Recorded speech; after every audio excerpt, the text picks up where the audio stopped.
Do you want to call the meeting to order?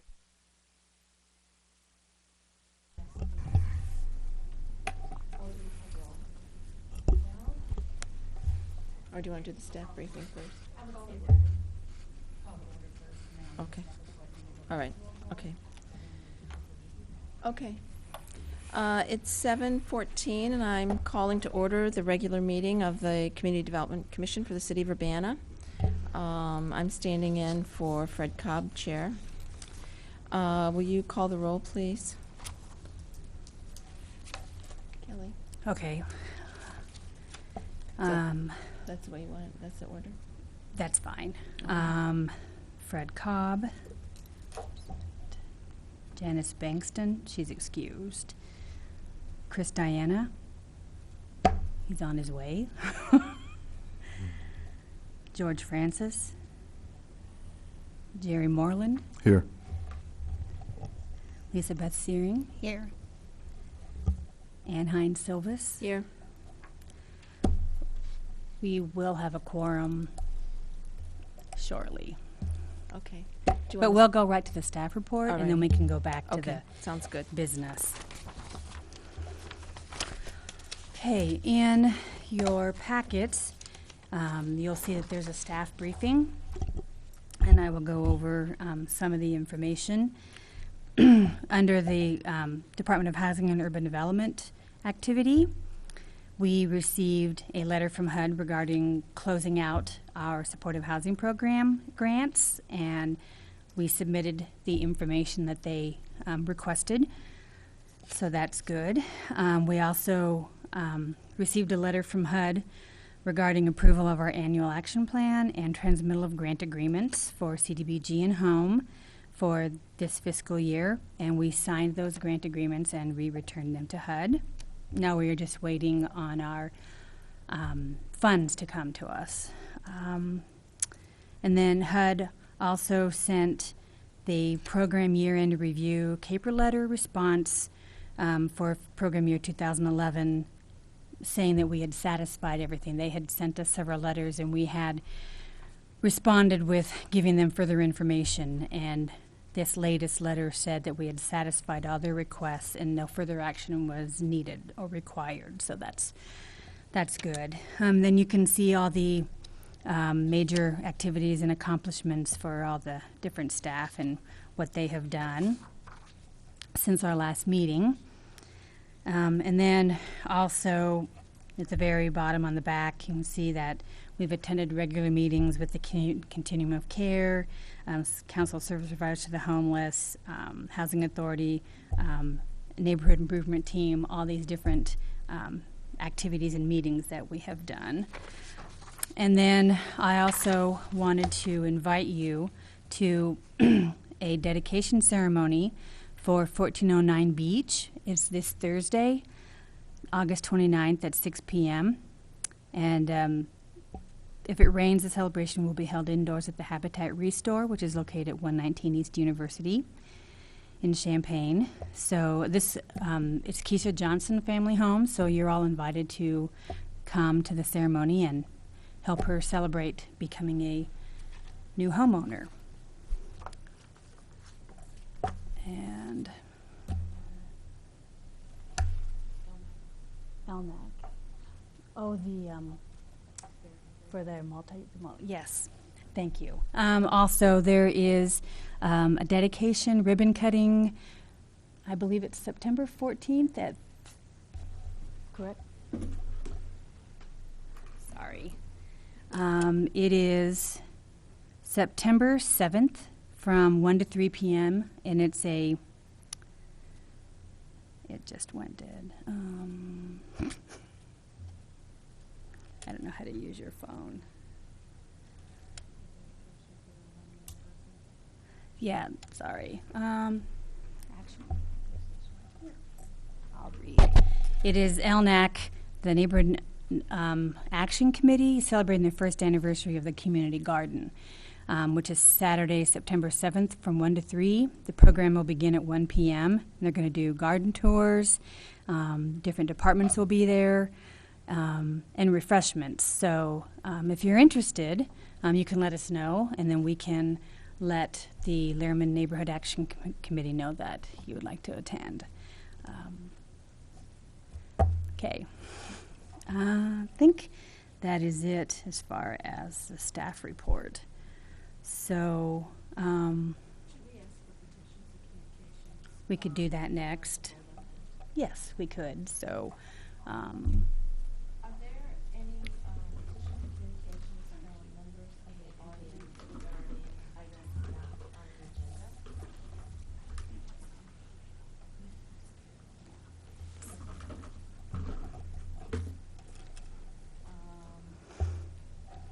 you guys need a minute to review the minutes from the last meeting?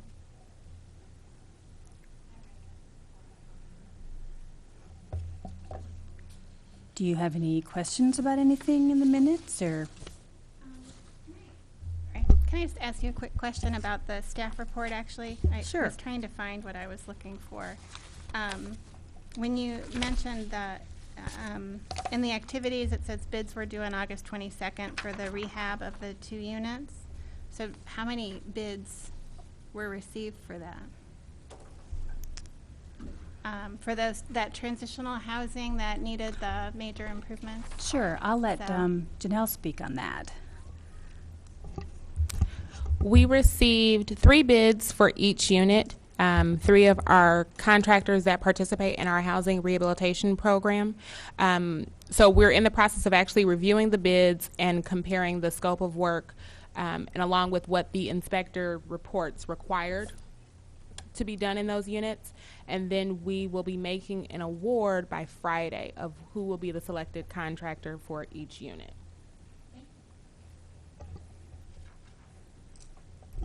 Any other questions regarding the staff report?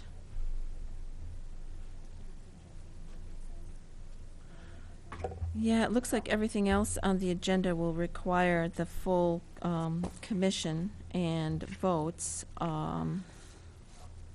So maybe we'll recess until Chris arrives, and then we'll have a quorum. We can look Or- at the remainder of the, Or is there anything that you would like to update us on in particular? A little bit about the Illinois Attorney General's grant. Sure. Habitat, the City of Urbana, City of Champaign, Busey Bank, Hickory Point Bank, School of Law School, and the U of I Planning Department all got together and did a joint application to the Illinois Attorney General's office for funding. Lisa Madigan's office won a lawsuit and had put back out for request for proposals $70 million. It was a pretty quick turnaround. We had about 3 weeks to get our application together. They needed it to be specific to a certain area, so we identified our targeted area and then kind of was trying to be creative on different programs that we could offer. Our team application was submitted on February 15th.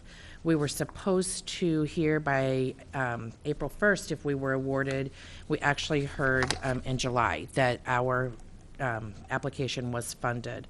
Our original request was for $3 million. Because the Attorney General's office was so broad in their application guidelines, they had over 130 applications and over $500 million in requests. So they came back to several of the applicants that they were interested in funding, and they asked that we limit it to only to our housing programs. And so that's what we did. We'd had some pieces in there that, you know, if we got a lot from maybe the city of Urbana and it really wasn't big enough to build a house on, then we would give it to Prosperity Gardens to use to build a community garden on. Well, because of these large requests, that was one piece that they asked that we eliminate. So the team is getting ready to get back together again to talk about our funding and areas that we can use it in. Our defined area is University Avenue, north to the city limits, and Lincoln to Mattis. So it kind of covers both communities. We've really already done a lot of work in those areas.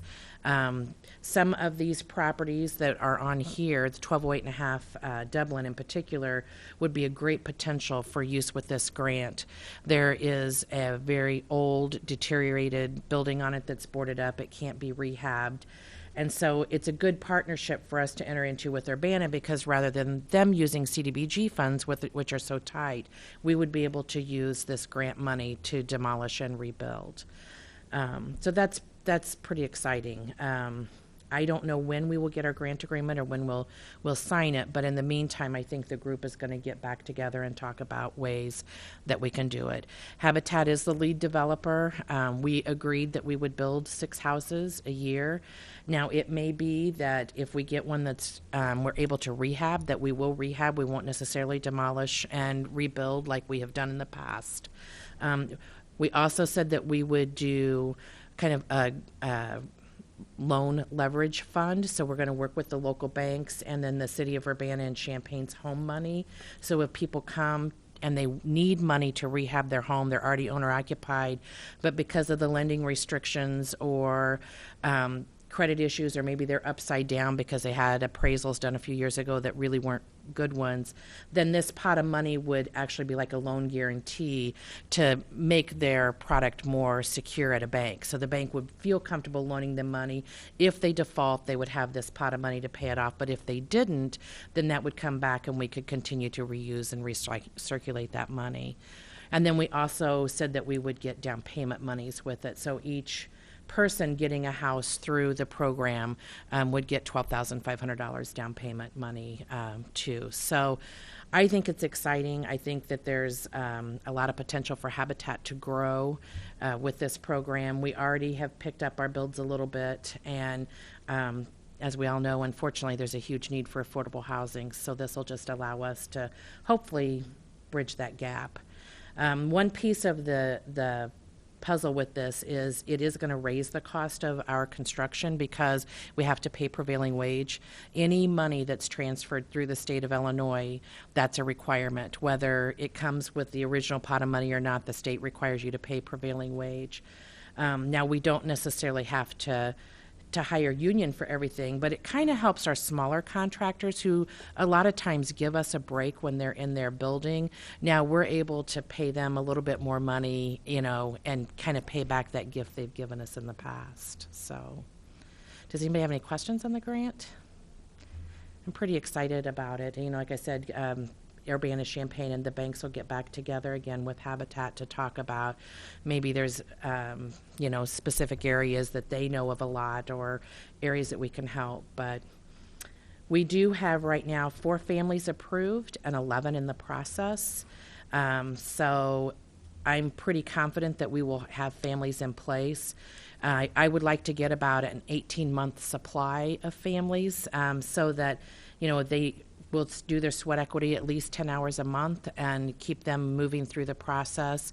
But as we continue to grow, it's going to be critical that we have those qualified families in place. So by changing our guidelines a little bit, that will help. We've also started a post-purchase program where families that have been in our Habitat homes are offered these classes. We do home maintenance, budgeting, credit counseling.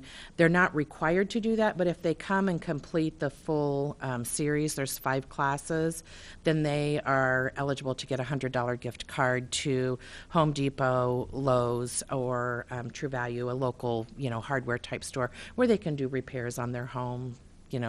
Even a coat of paint sometimes is nice, but not always affordable. So our next round of classes, we've got an 11 series class for financial education and pre-purchase is going to start the week after Labor Day, and it'll go through the first week of November. Those series of classes offer 5 pre-purchase, so if you've never bought a home, you don't know what a HUD-1 is or what a settlement statement looks like or what all down payment means. And so this class teaches those kind of things. And even for families that are not Habitat owners, anybody's welcome to come and they're free. What I kind of tell them is these same concepts apply whether you're buying a house or buying a car. You should do your same due diligence. And then there's a series of 5 classes that include credit counseling, budgeting, insurance, estate planning. We have someone that teaches a class on how to complete a resume, apply for a job, interview skills, those kind of things. So just all of those empowerment things that I think are important. that series of classes is funded through the United Way, but again, they're open and free to anybody. And we require any of our families, they have to take those. So that's kind of an update. Before you leave, will you just, for the record, tell us who you are and Oh, and your sure. organization? Sorry, we should have started with that, but Sheila Dodd, I'm the Executive Director at Habitat for Humanity of Champaign County. thanks, Sheila. Mhm. Any other questions for Sheila? It sounds exciting. It is, thank you. So I want to note that Chris, Diana has joined us, and we now have a quorum. Yes. Okay.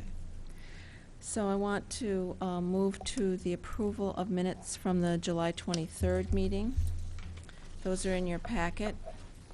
Is there any discussion or corrections about the July 23rd minutes?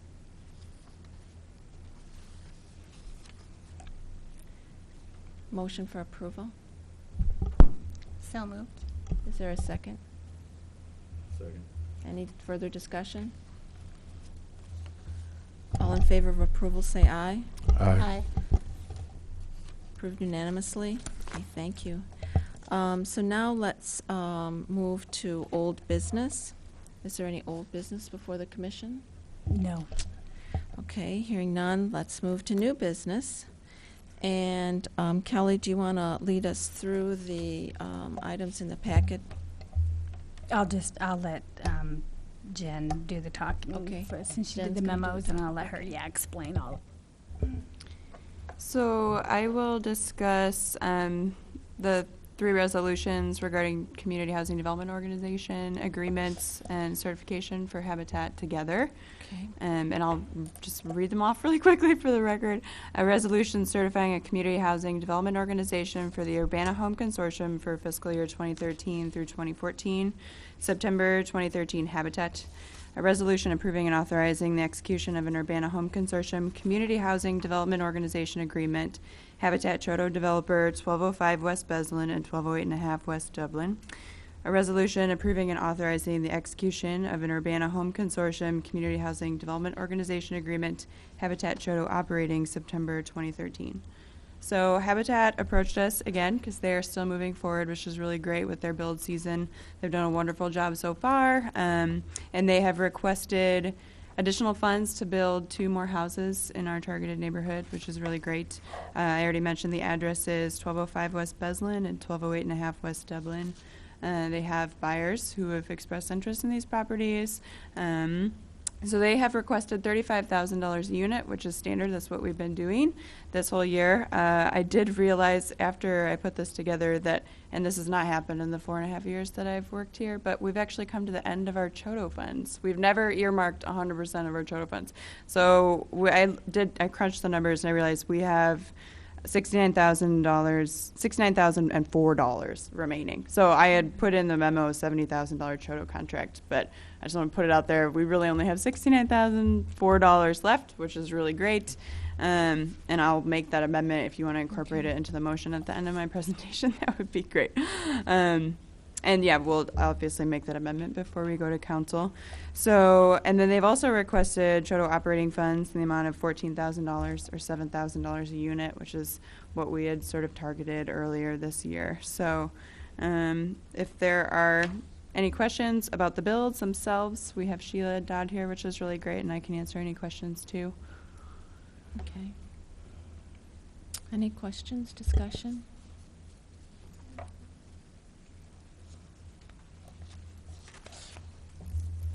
So our options are to forward these resolutions to the council with a recommendation for approval, or suggest some changes, or we could recommend, that they not recommend. So is there a motion? I would move that we forward the resolutions to the Urbana City Council with a recommendation for approval with the suggested change of moving $70,000 to $69,004. Okay. Is there a second? Jerry? Okay. Is there further discussion? All in favor say aye. Aye. All opposed, same sign. The ayes have it. So we have an approval for those first 3 resolutions listed on our agenda. And now let's look at the next items, the ordinances. And we'll look at those together too, right? Okay. So, we have an ordinance authorizing the sale of certain real estate for 12105 West Beslin Street and 1208.5 West Dublin. These are the two lots that were selected by Habitat's families, and they have approved the sites to be built on. So this is just part of our transfer process. We acquired them, and we would, staff is recommending that we donate them. Okay. So any discussion among commission members about the ordinances? Well, when I looked at the map to see where these were, I mean, the Google thing still had buildings on the sites. Do they both have buildings that need to be torn down, or has that already been done? So Sheila did mention that one of them has a building on it, and does 1205 also? No, 1205 is vacant. So one of them does have a structure currently on there, and the other one does not. Our since our CDBG funds have been cut recently, we're really slim on demolition funds, and since Habitat was lucky enough to be awarded the Attorney General grant, we're kind of partnering in that way. So with those state grants are actually really important right now when federal grants are a little tighter. They kind of help supplement our program when funds kind of dwindle. So they'll still be able to move forward with the project the same as always. Just they'll be doing the demolition in this case on that one particular property, whereas normally we would clear the lot prior to transfer. So this is sort of a special case. So Jen, just for background information, do you want to just talk very briefly about what typically happens when we transfer the title and we have a Chodo group that builds, just for background? Sure. We just created a whole procedure about this, so hopefully it'll be easy to talk about. The city is always on the lookout for lots that would be ideal for affordable housing. We understand the sort of specifications and requirements that our Chodos are looking for. Homestead has a particular style that they prefer, and they need a little more space than Habitat does, and they have their own standards for construction. And so sometimes we have homeowners who are looking to get rid of a lot. Other times we'll come across a property that's maybe a Fannie Mae and it's really low, or we'll just find a property that's been on the market for a long time and somebody is eager to sell it. So we will work in conjunction with building safety and also the legal division to make sure that there aren't any outstanding liens on the property, that it's something that could easily be acquired, and then we'll obviously make sure that we have the funds to make that possible. Historically, we've used the community development block grant funding in order to acquire those properties, because the home program in particular requires that you break ground within 12 months of being awarded funding, and with CDBG, those restrictions they're not a problem. If we were to acquire a property with home funds, we'd really have to get the project moving right away, which isn't always necessarily possible because we have to give our Chodos time to find a buyer, select a family that's ideal and really wants to live there. They like the school district. There's all these different factors that play into that. So once that sort of happens, we will purchase a property the way anybody else will purchase a property. And then at that point, once the lot is in our ownership, we will maintain it. So, we'll do regular lawn mowing, that kind of thing, as needed until one of our Chodos will come to us and request the lot. And usually that's in conjunction with funding through the home program. And so at that point, that's when we can start the transfer process. They submit an application, indicating their intent to build and what their plans are. And then we will make sure that everything is squared away in our packets and transfer the lot, assuming all's clear. So that's generally the process. And then once this is, recommended for approval by CDC, it's forwarded to council, and then they actually approve it, and then we can legally start the process of transferring, because I can prepare all the documents, as much as I want, but without council approval, we cannot actually transfer it. And that gives the time for the public to put in their comments and participation if they raise any concerns, or, or the neighborhood's questioning, what sort of a development's going on. It gives us time for people to provide feedback too. Thanks, Jen. That's helpful just to know the broader scope of the project. So are there any questions specific to the ordinances that are listed here? Our options are to forward with a recommendation to authorize the sale, make some changes to their staff's recommendation, or do not recommend. So do I hear a motion? I would recommend that we forward this to city council with a recommendation for approval on conveyance of two properties. Thank you. Chris, is there a second? Jerry, second. All in favor, say aye. Aye. Aye. Opposed, same sign. The ayes have it, and the motion passes. So that brings us to the end of our agenda. Can I just ask a yeah. question just out of Yes. curiosity? When these go to city council, thank you. When these go to city council, do they need to be reversed? Don't they have to have the property before we can give them a development agreement?